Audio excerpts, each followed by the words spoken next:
So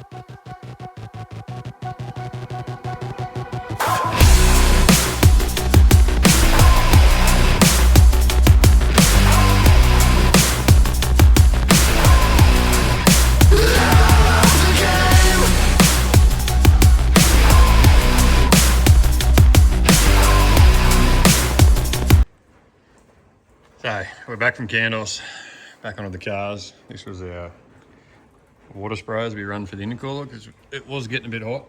But so this was the old shroud off the CV8. We've just modified it a little bit. Obviously these are the fans we had laying around off the CV8 as well. So they were too big to fit two side by side. We just had one on this side of the radiator pushing through, and then we've got the other fan on the other side sucking it. But we had a good portion of the radiator that was not really covered, not really shrouded. So we've decided to put the two spools, maybe like 14 inches or something. So we're gonna have the two fans, one either side, get a heap more coverage over the front of the radiator. We've taken the exhaust off, the rod shop exhaust, single-sided. It's for sale at the moment. I got it up on the internet, like $500. I think they're $1,000. We're going to go side pipes on this because when the exhaust run down here, we're getting a lot of heat. We were supposed to heat shield it, but we didn't get time. We're getting a lot of heat into the fuel cell, so we're going to run them outside, get a bit more flow out of the exhaust as well, and swap everything over. Well, everything's already ready, but we're going to swap everything over to E85 for potentially Tamworth or Rocky Nuts. Move the fuel pump, put another fuel filter in between the lift pump and the surge tank. Move the fuel pump underneath the car, and then close in that dodgy little hole we had there because it's just full of dirt inside the boot at the moment. So a few little upgrades, get a E85 tune, and it should be right to go. So we've gone through, welded up the fan shroud on the front, wired up the new fans, or the old fans off the CV8.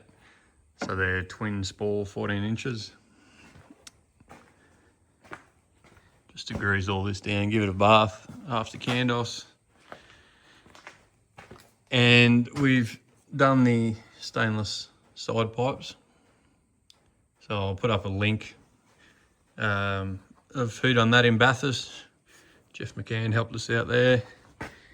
He also did the drain plug in the 4L60 pan. So we'll go through, put a magnet in that.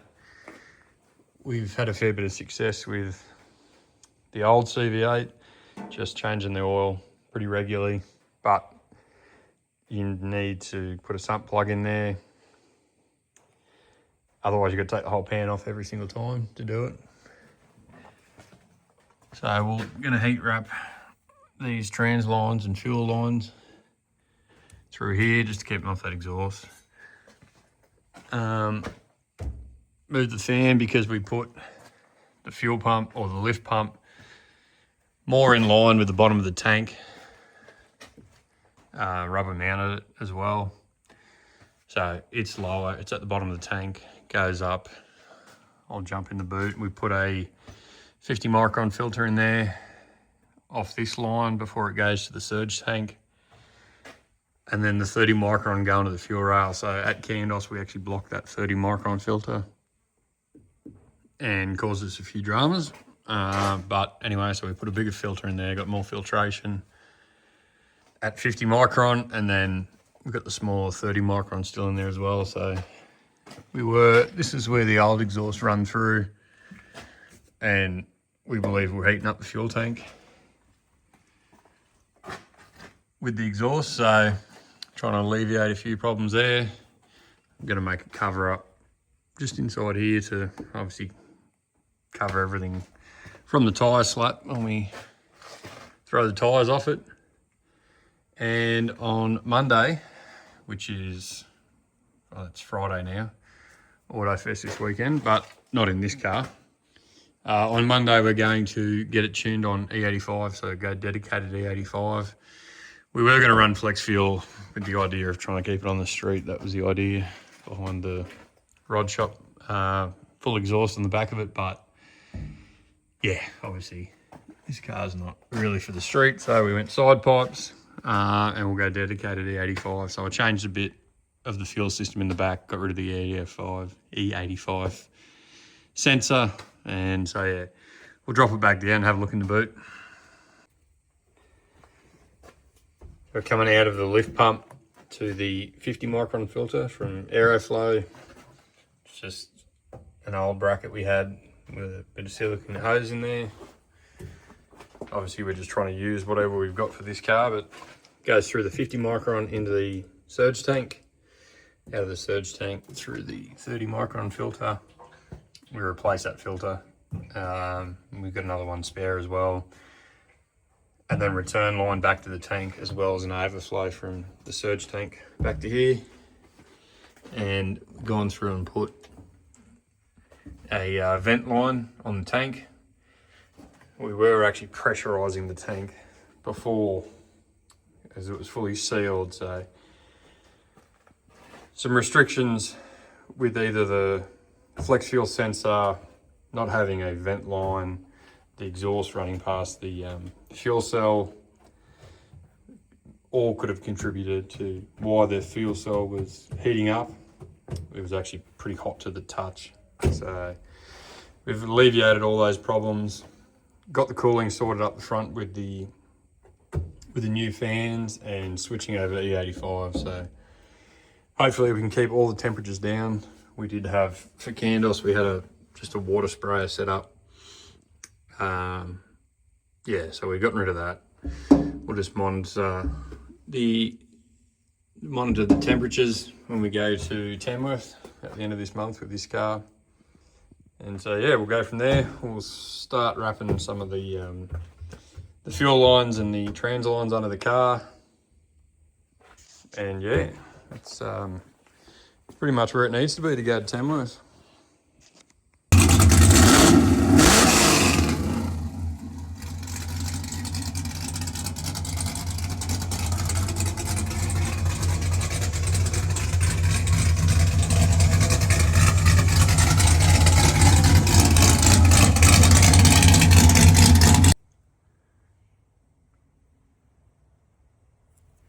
So this is for the crank angle sensor, and it gets extremely hot with these with the headers. So this one was burnt and melted. You've seen in the photo before. So I just got another one. Stuck some heat shrink down into there, actually into the terminal. Put some heat wrap on it.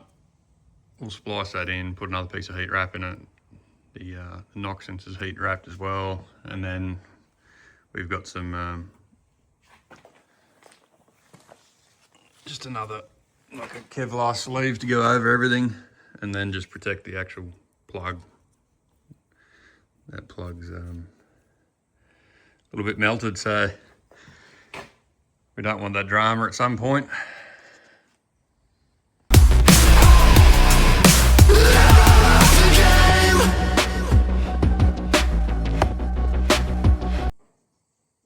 So we've gone through and soldered in the new crank angle sensor plug. So we put the heat shield on, just that tubing, and then wrap the harness, and then put the aluminium heat shielding on top of that. So, and then we'll put the Kevlar wrap over the top of it and double it back over the plugs, so the plugs are protected. So yeah, it should alleviate any of the heat issues that we're getting back there. All our lessers conversions in these cars with these headers, they just run ridiculously close to that crank sensor, so it's not a new issue that people don't know about, but something to keep an eye out on anyway.